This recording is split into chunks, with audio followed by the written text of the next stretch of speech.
Commander Jiho Park sat in his chair on the bridge of the Terran ship New Horizon.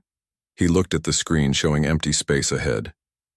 3 months ago, this part of the galaxy was busy with alien ships and radio signals. Now there was only silence.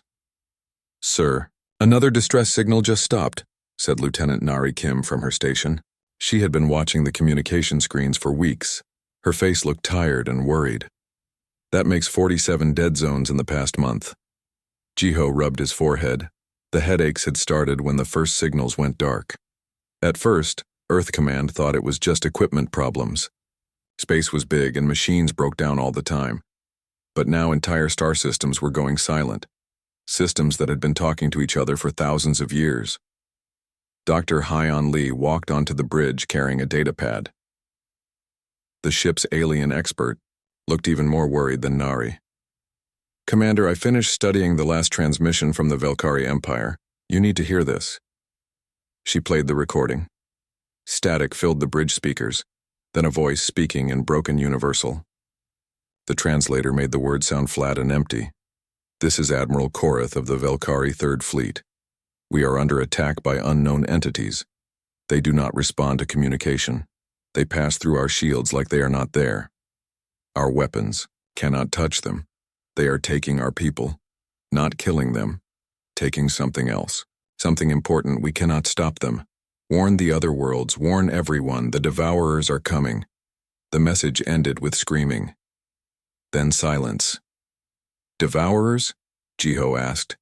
He had never heard that word before. "That's what they all call them," Hyon said.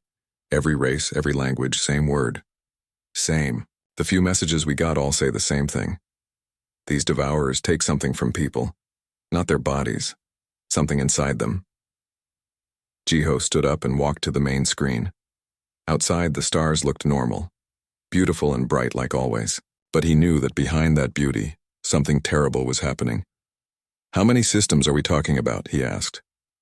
"Over 300 confirmed," Nari said. "Maybe more. The Velkari Empire controlled 40 star systems. All quiet now. The crystal cities of the Nethrim gone. The trading posts in the Outer Rim, silent. Even the pirates have stopped broadcasting." The bridge door opened, and Captain Minji Cho walked in.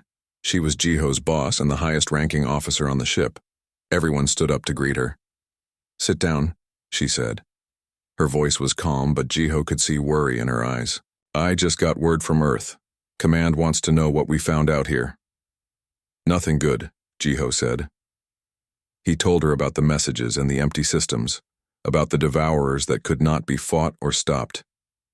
Minji listened without speaking. When he finished, she was quiet for a long moment. "Earth Command thinks this is fake," she said finally. "They think someone is playing tricks on us, making us scared for no reason." "What do you think?" Jiho asked. "I think 300 star systems don't just go quiet for fun," Minji said. "I think something is out there. Something that scares aliens who have been flying between stars since before humans learned to make fire."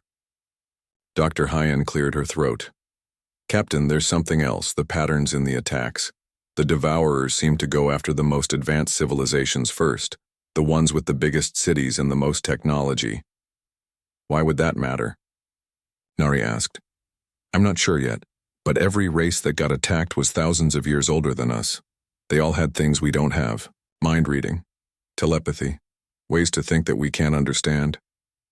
Jiho felt a cold feeling in his stomach. "You think we might be safe because we're too young?" "Maybe," Hyon said. "Or maybe they're just saving us for last." The communication board started beeping. Nari jumped to her station and put on her headset. She listened for a few seconds, then her face went white. "Sir, we're getting a new transmission. It's coming from the Avalon sector. That's right on the edge of known space." "Put it on speaker," Minji ordered. The voice that came through was different from the others, stronger, more clear. It spoke in perfect universal. "This is the last transmission from Avalon Station. To whoever receives this message, listen carefully. We are the final outpost in this sector. Everyone else is gone. The Devourers have consumed 47 worlds in the past week. They are moving faster now, getting stronger. Static filled the channel for a moment. We have learned something important. They are not random killers. They feed on consciousness itself, on the energy that makes us think and feel and dream. The more advanced a mind, the better they taste to these things. They can sense thinking beings from light years away. Another pause. In the background, they could hear alarms and shouting. They come for the young races next. The humans, the Zeltari, the newly awakened species. You shine differently than we do. Brighter, maybe, or just different enough to interest them. Prepare yourselves. Fight with everything you have.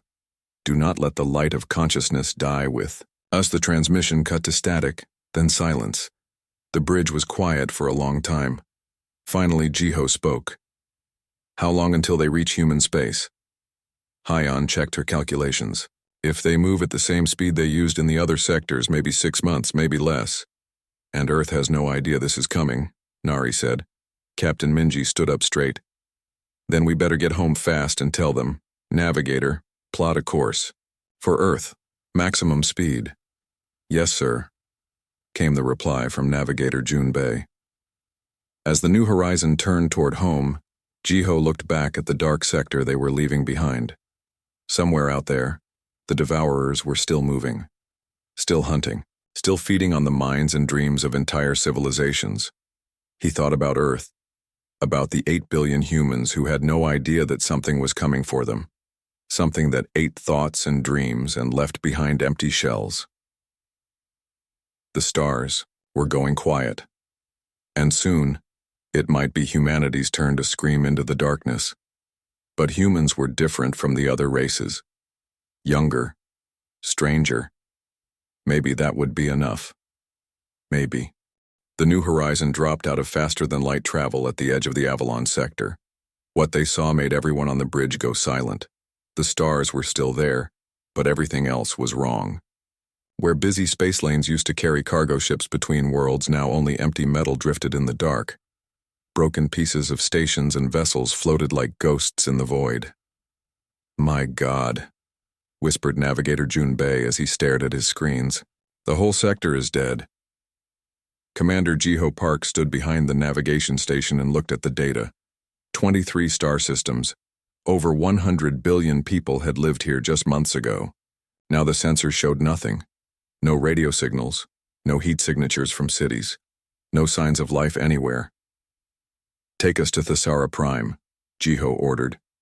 If anyone survived, they would go to the capital world. Thesara Prime had been the crown, jewel of the Velkari Empire. 12 billion people had lived on its green continents and floating cities. The planet had universities older than human civilization. Art galleries that held treasures from across the galaxy. Now it hung in space, like a brown and gray ball of dust. Sir, I'm not detecting any orbital platforms, said Lieutenant Nari Kim from her communication station. The defense grid is gone. The space elevators have collapsed. Dr. Hyan Lee ran her scanner over the planet's surface. The cities are still there, the buildings anyway, but no power signatures, no movement. It's like everyone just stopped existing. Captain Minji Cho walked onto the bridge. She had been talking to Earth Command about their mission. Take us down, she told Jiho. Full. Away, team. We need to know what happened here. An hour later, the landing shuttle touched down in what used to be the main square of Velthanor, the capital city. The buildings around them stretched up toward the gray sky like broken teeth. Streets that should have been full of Velkari citizens were empty and quiet. Security Chief Daeho Lim led his team out of the shuttle first. They moved carefully, weapons ready, but there was nothing to fight. Just silence and dust blowing in the wind. The air is clean, Dr. Hyan reported as she checked her instruments. No radiation, no biological weapons. Whatever happened here, it wasn't poison or bombs. They walked through the empty streets. Velkari homes still had furniture inside. Shops still had goods on the shelves. Personal vehicles sat where their owners had left them, still full of fuel. It was as if 12 billion people had simply vanished in the middle of their normal day. Look at this. Communications specialist Sumin Yoon called from beside a public transport station. She pointed to a pile of clothes on the ground. These, Looked like they were being worn when they fell. Jiho knelt down and examined the pile. A Velkari uniform, still shaped like it had been around a body moments before. But inside the clothes was only dust. Gray dust that felt strange under his fingers. "I'm seeing this everywhere," Deho said through his radio. Clothes, jewelry, personal items, all arranged like people just turned to dust while wearing them. Dr. Hyun took samples of the gray dust. Under her portable microscope, she found something that made her hands shake. "Commander, this isn't just dust. These are organic molecules. Brain tissue.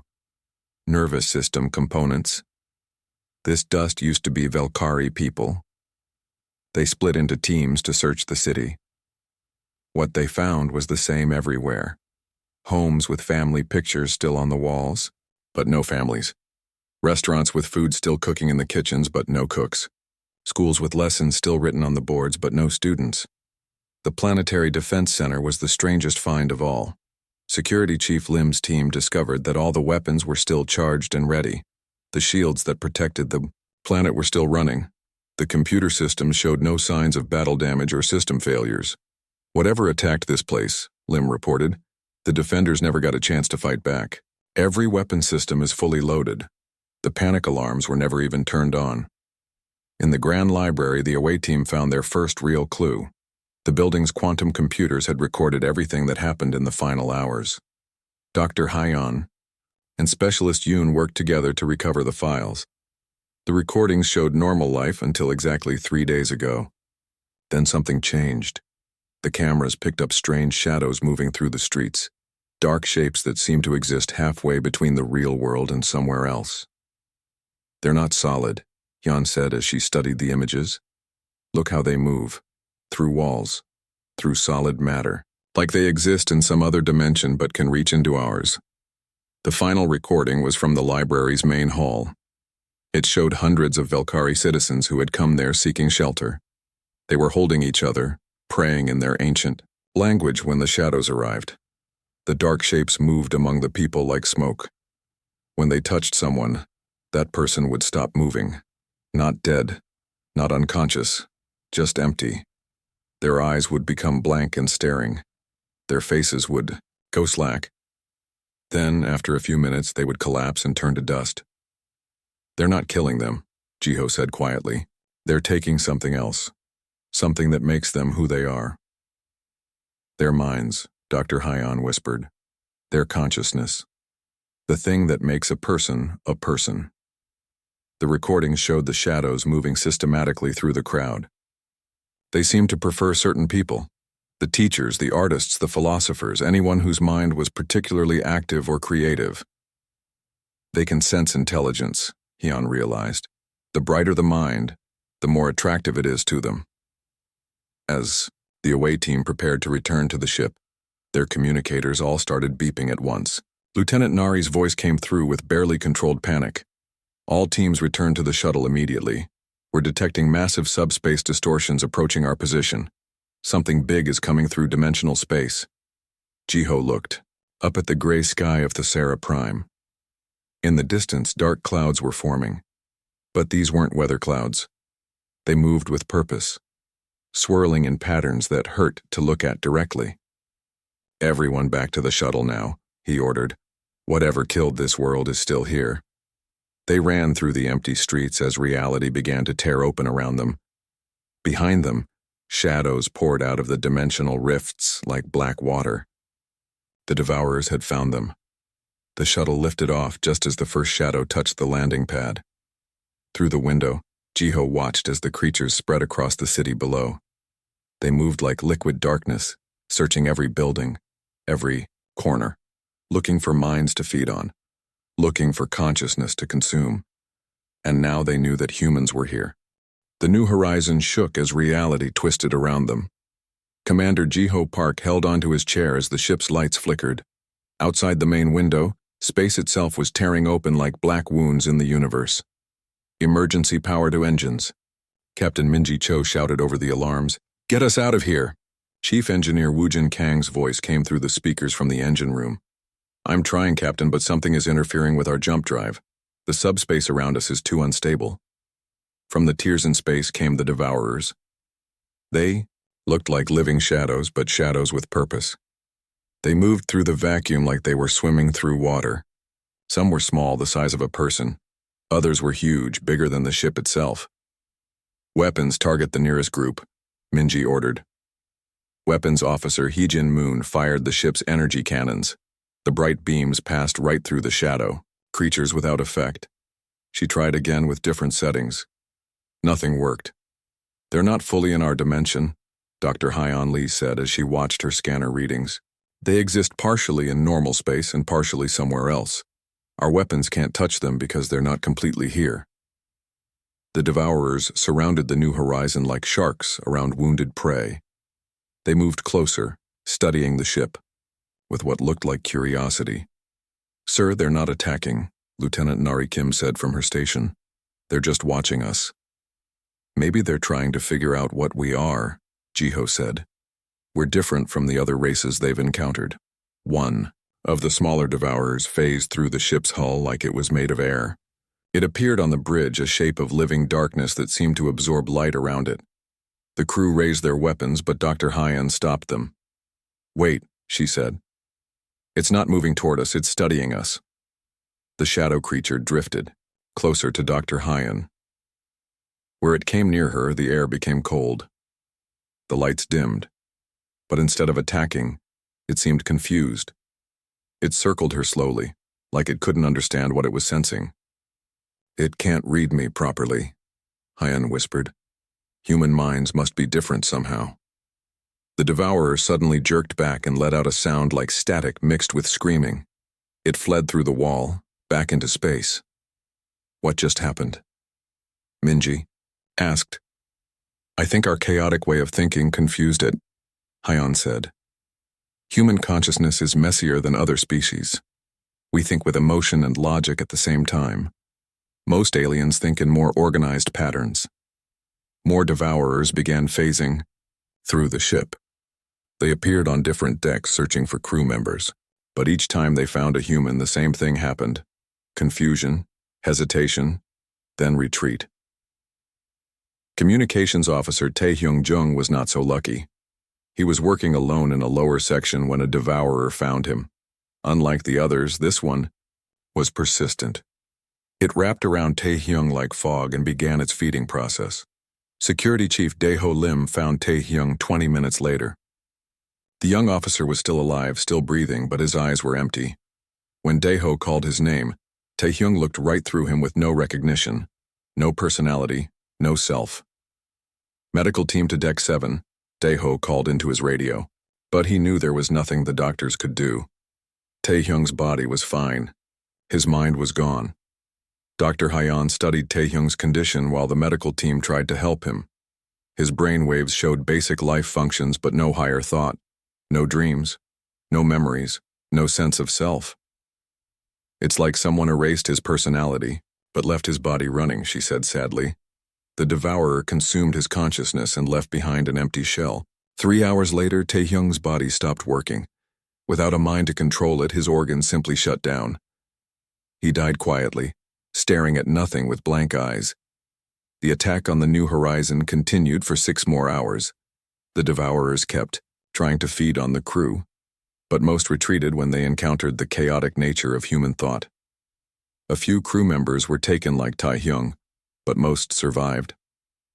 Chief Engineer Woo Jin finally managed to get the jump drive working by overloading the power systems. The ship tore away from Thesara Prime in a flash of light, leaving the Devourers behind. But they had learned something important during the encounter. The ship's artificial intelligence, programmed by Dr. Yoonji Shin, had been recording everything. She discovered that human brain patterns created what she called psychic noise. "Our minds work on multiple levels at once," she explained to the senior officers. "We think logically, but we also feel emotions about what we're thinking. We remember the past and imagine the future while dealing with the present. Most alien species have more organized thought processes." "So our messy way of thinking protects us?" Jiho asked. "Partially," Yoonji said. "But it won't save us if they really want to feed. They just have to work harder to process our consciousness. And now they know we exist. As the New Horizon flew toward Earth, Dr. Hyon made one more discovery. The quantum signatures left by the Devourers showed they were following the ship's trail through subspace.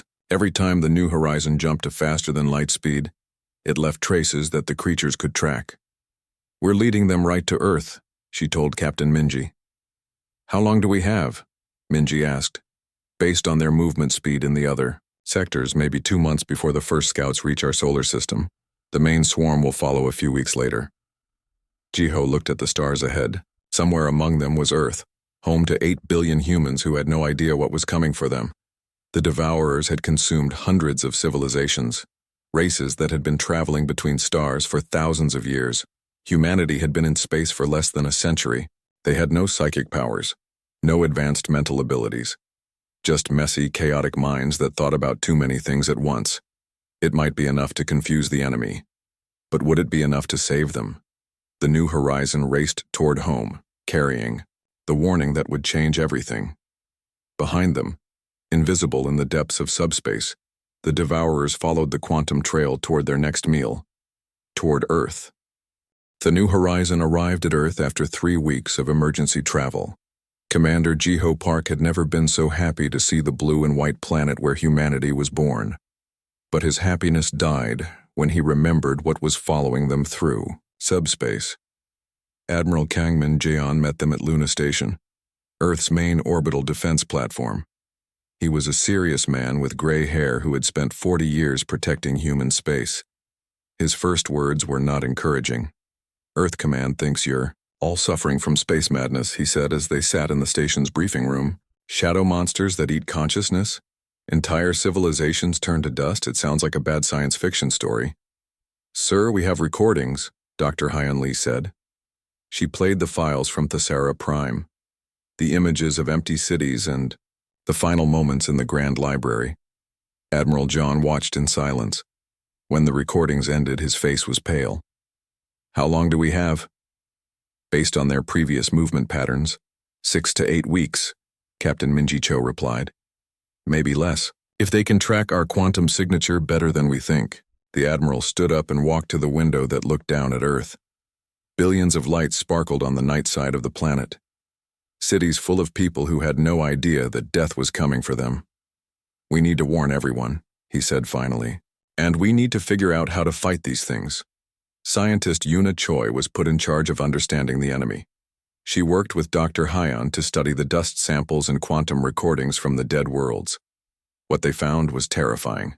The Devourers are not from our universe, Yuna explained to the Emergency Council 3 days later. They come from a dimension where consciousness-based energy was consumed long ago. They're refugees, but refugees who feed on the thing that makes us who we are. "Can we negotiate with them?" asked President Soo-young Ko. "They don't communicate. They just feed. To them, we're not people. We're food." Military strategist Colonel Dong-yun Lim had been working on defense plans. His report was not hopeful. "Our weapons can't touch them. Our shields can't stop them. They phase through solid matter and attack the mind directly. Traditional warfare is useless." But Dr. Hyon had been studying the encounter on the New Horizon. "There might be a way," she said. "When they tried to feed on human crew members, most of them retreated. Our chaotic thought patterns confused them." "Explain," Admiral John said. "Human consciousness is different from other species. We think with emotion and logic simultaneously. We process multiple streams of thought at once. Other aliens have more organized minds. The Devourers are adapted to feed on ordered consciousness, not chaotic ones like ours." Dr. Minho Park, no relation to Commander Jiho Park, was a specialist in brain science. He had been studying human thought patterns since the crisis began. "We could amplify this effect," he said. "Create technology that makes our minds even more chaotic and harder to read." "How?" President Ko asked. "Consciousness dampening fields. Technology that scrambles psychic signatures. We could hide human settlements by making our thoughts unreadable to the Devourers." The first tests were promising but dangerous. Volunteers who entered the experimental dampening fields became emotionally numb. They could think and function, but they felt disconnected from themselves and others. The technology worked, but at a high cost. "We can hide from them," Dr. Minho said, "but we'll lose part of what makes us human in the process." Meanwhile, the outer monitoring stations began going silent. First, Pluto station stopped responding, then the asteroid mining facilities. The Devourers had reached the edge of the solar system. "They're not coming all at once," reported Navigator June Bay, who had been transferred to Earth Command. "Small groups are scouting ahead, testing our defenses." Through the space telescopes, they could see the effects of the Devourer presence. Space itself looked different where they passed. Stars seemed dimmer. The cosmic background radiation became distorted. Reality itself was being changed by their presence. President Ko made the hardest decision in human history. "We evacuate the surface cities, move everyone to the underground shelters we've been building, turn Earth into a fortress." The evacuation took 3 weeks. 8 billion people moved into vast underground cities that had been carved from rock and reinforced with every technology humanity possessed. The surface world was left empty, except for automated systems and the massive quantum generators needed for Dr. Minho's consciousness-dampening fields. But some people refused to hide. Captain Minji Cho volunteered to lead the Space Defense Force. "Someone has to stay up here and watch for them," she said. "Someone has to fight back when they come." The New Horizon was refitted with experimental consciousness scrambling equipment. Other ships in the defense fleet received similar upgrades. They couldn't fight the Devourers directly, but they could try to confuse them. Dr. Yoonji Shin made a breakthrough while working on the ship's artificial intelligence systems. "I've been studying the patterns of human thought," she said. "What if we don't try to hide from them? What if we make ourselves so chaotic that they can't process us at all?" "You mean overload their feeding mechanisms?" Dr. Hyon asked. "Exactly. Instead of dampening our consciousness, we amplify it. Make it so loud and chaotic that it becomes psychic noise they can't filter through." The idea was dangerous. Connecting human minds together in a network had never been tried on a large scale. The risks included losing individual identity, psychological trauma, and mental breakdown. But it might be their only chance. As the Devourer scouts reached Mars and began consuming the small research stations there, humanity prepared for the ultimate test. They would either hide in their holes and hope the monsters passed them by, or they would make themselves into something so strange and chaotic that even the Devourers couldn't understand them. The choice would determine whether human civilization survived or joined the growing silence that had swallowed the galaxy. Commander Jiho Park stood in the command center deep beneath the Swiss Alps and watched the screens showing empty space around Earth. Soon, that space would be filled with creatures that fed on consciousness itself. "Whatever happens," he said to his crew, "at least we'll face it together." Outside, the stars grew dimmer as the Devourers approached. The real battle for humanity was about to begin. Earth's surface looked like a dead world. Empty cities stretched under gray skies. Streets that once carried millions of people now held only wind and silence. But beneath the ground, 8 billion humans waited in the greatest shelters ever. Built Dr. Yuna Choi stood in the main control room buried 5 kilometers under the Rocky Mountains. Around her, hundreds of technicians worked at stations connected to the most ambitious project in human history. The Psychic Resonance Network would link every human mind on Earth into one massive, chaotic symphony of consciousness. "Final systems check," she called out. "We go online in 30 minutes." The network had taken 6 weeks to build. Quantum transmitters in every underground city. Neural interface stations for every person on the planet. The goal was simple in concept but terrifying in practice. Make human consciousness so loud and chaotic that the Devourers would be overwhelmed trying to feed on it. Engineer Jinwan Lee monitored the power systems from his station. The network required more energy than humanity had ever generated before. Every nuclear reactor, every fusion plant, every solar collector on Earth was connected to the system. "Power levels at 98% and climbing," he reported. Commander Jiho Park had been promoted to Admiral after the New Horizons' successful mission. Now he stood beside President Soo Young Ko in the command center, watching the screens that showed space around Earth. The Devourer scouts had been circling the planet for 3 days, studying it like predators deciding how to attack their prey. They know we're here, he said. They can sense 8 billion minds even through our shielding. They're just trying to figure out why we taste different. Let's show them, the president said. She opened a communication channel to every shelter on the planet. This is President Ko speaking to all of humanity. Today we face an enemy that has consumed civilizations older and more powerful than ours. But we have something they have never encountered before. We have human stubbornness, human chaos, and human refusal to go quietly into the dark. In the shelters around the world, people gathered around screens to hear her words. Families held each other. Scientists checked their equipment one final time. Soldiers prepared weapons they knew were useless against the enemy. In a few minutes, we will connect our minds together, the president continued. Some of you may be frightened. That's normal. But remember that together we are stronger than any one of us alone. Together we will show these creatures that humanity does not surrender.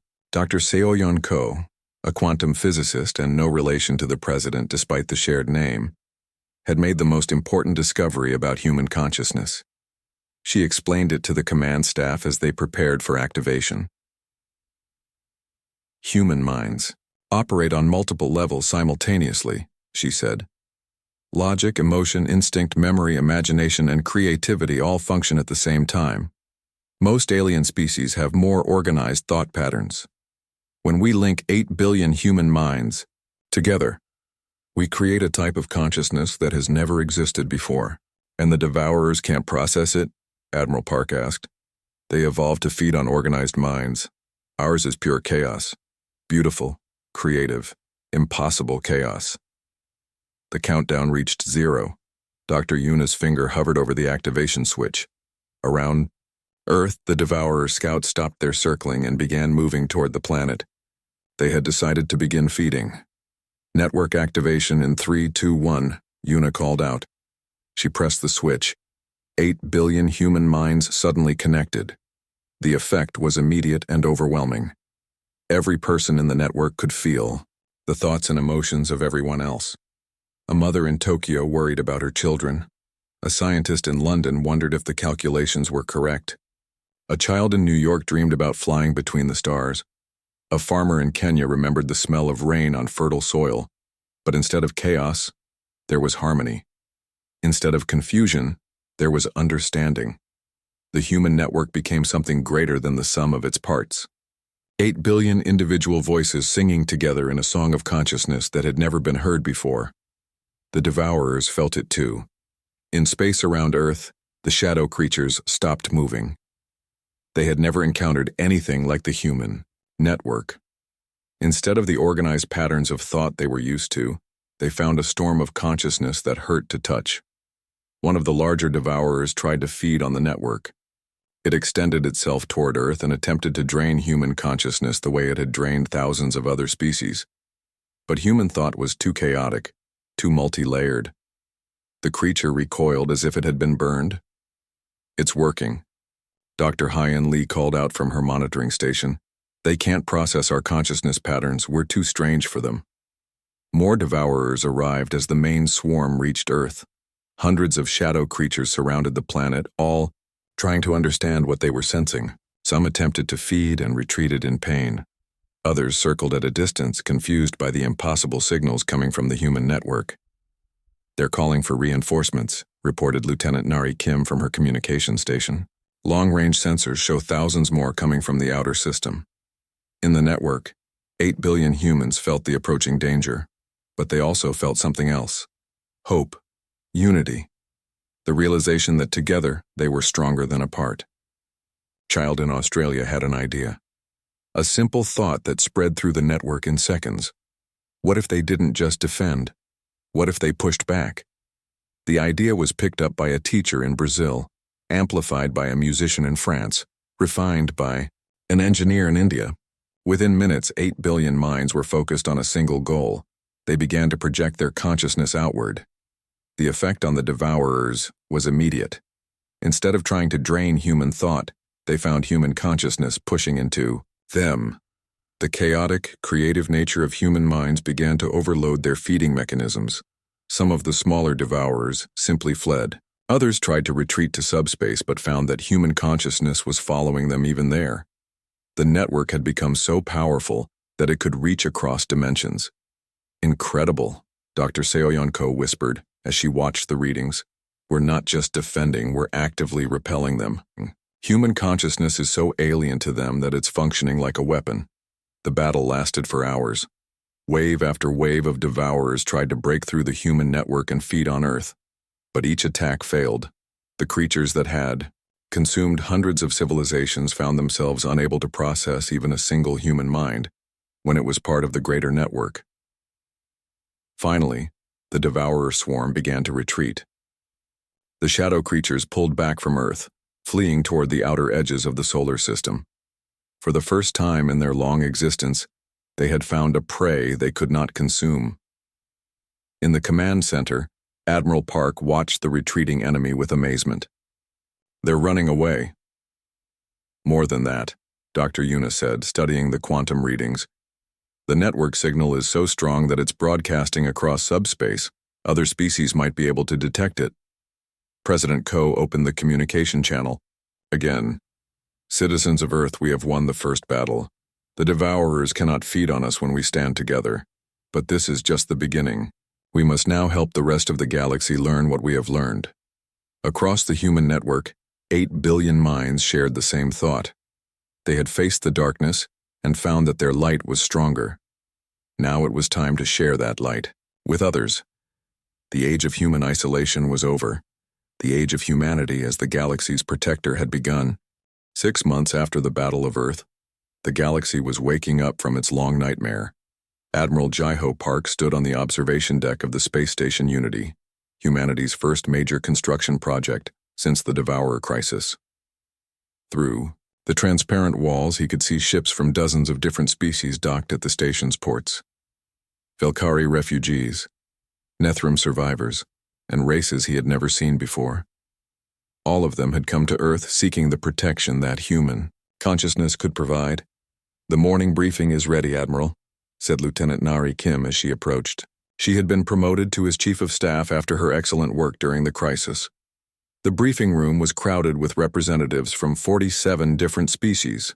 Some breathed oxygen like humans. Others required special atmosphere, suits. A few existed as energy patterns that communicated through light displays. All of them had one thing in common. They were survivors of the Devourer attacks. Status report, Admiral Park said as he took his seat. Dr. Hyun Lee, now the head of interspecies consciousness studies, stood to address the group. The psychic resonance network has been successfully adapted for 12 different species so far. The Velkari implementation went online yesterday and is showing excellent results. Captain Zoth Kelinar of the Velkari refugee ship. Last Memory nodded his appreciation. His people had been among the first to reach Earth after the human victory. 12,000 survivors from a civilization of 40 billion, all seeking sanctuary, under humanity's psychic protection. The key, Dr. Hyun continued, is understanding each species' unique consciousness patterns. Velkari minds work with mathematical precision. Nethrum consciousness flows like music. Each race requires a different approach to create the chaos patterns that confuse the devourers. Scientist Yuna Choi had been working with alien researchers to spread the protection technology. We've made contact with survivor groups in the Andros sector. They're requesting immediate assistance. 3 colonies are still holding out against devourer attacks. How long until we can reach them? Admiral Park asked. The rescue fleet departs tomorrow, reported Military Commander Inhi Baek. 5 human ships with consciousness disruption fields, plus volunteer vessels from our allied species. We should reach Andros in 2 weeks. The rescue missions had become humanity's primary focus. Earth's psychic resonance network was now so powerful that its effects could be detected across hundreds of light years. Survivor groups throughout the galaxy were using it as a beacon, a sign that somewhere in the darkness there was still hope. Engineer Jinwan Lee had been designing the mobile protection systems. The portable consciousness scramblers are working well, he reported. We can create safe zones around refugee ships and small colonies. It's not as effective as a full planetary network, but it keeps the devourers away. President Su-Young-ko participated in the briefing through hologram from Earth. The human homeworld was still the center of the anti-devourer resistance, its 8 billion minds providing the strongest psychic signal in known space. The United Nations has approved funding for 50 more rescue ships, she announced. We're also establishing permanent protection stations at key points throughout the galaxy. Humanity will not let any more worlds fall to the devourers. Dr. Seo-Yun-ko had been studying the long-term effects of the consciousness network. We're seeing interesting developments, she said. Species that adapt our protection technology are becoming more creative, more chaotic in their thinking. The Felkari are producing art for the first time in their history. The Nethrim have started telling jokes. Is this a problem? Admiral Park asked. Not a problem. An evolution. Contact with human consciousness patterns is changing how other species think. They're becoming more like us, and that makes them even harder for the devourers to consume. The briefing was interrupted by an urgent message from the communication center. Specialist Suman Yoon's voice came through the speakers with excitement. Admiral, we're receiving a transmission from the Magellan sector. It's from a species we've never encountered before.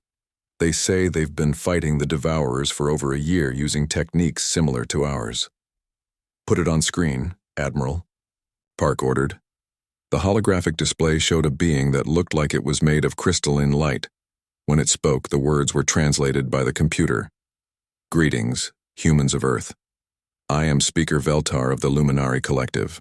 We detected your psychic resonance signal and have traveled many months to reach you. We too have learned to fight the shadow feeders through consciousness manipulation. Admiral Park leaned forward. You developed protection technology on your own? Yes, though not as effectively as yours. Our methods require great sacrifice. Many of our people must give up their individual minds to create the collective consciousness needed to repel the feeders. We understand that you have found a way to maintain both individual and group consciousness simultaneously. We'd be happy to share our technology, Admiral Park said. How many of your people survived? 3 million from our original population of 2 billion. But with your assistance, we believe we can reclaim our lost worlds and perhaps develop even stronger protection methods. Over the following weeks, Unity Station became the center of a growing alliance. Species from across the galaxy sent representatives to learn about human consciousness technology. Engineers worked around the clock to adapt the protection systems for different types of minds. Dr. Minho Park had been studying the broader effects of the human network. We're changing the galaxy, he told Admiral Park during a private meeting. Not just saving it, changing it. The devourers forced evolution on every species they encountered. Those that survived became more chaotic, more creative, more human-like in their thinking. Is that good or bad? The Admiral asked. I think it's necessary. The galaxy was too organized, too predictable. The older civilizations had become stagnant. The devourer crisis forced them to adapt or die. Those that learned from us didn't just survive. They became something new. The final proof came 6 months later, when the first joint expedition reached the devourer home dimension. Using combined technology from 20 different species, all based on human consciousness principles, they found the source of the shadow creatures. The devourers weren't evil. They were desperate. Their own universe had been consumed by entities, even worse than themselves. They had fled to this dimension seeking food, not conquest. When faced with minds they couldn't consume, they were willing to negotiate. Dr. Hyon Lee led the diplomatic contact. They want to learn how to protect themselves, she reported to the Galactic Council. They want to stop being parasites and start being partners. The agreement was unprecedented. The devourers would help protect the galaxy from threats from their home dimension.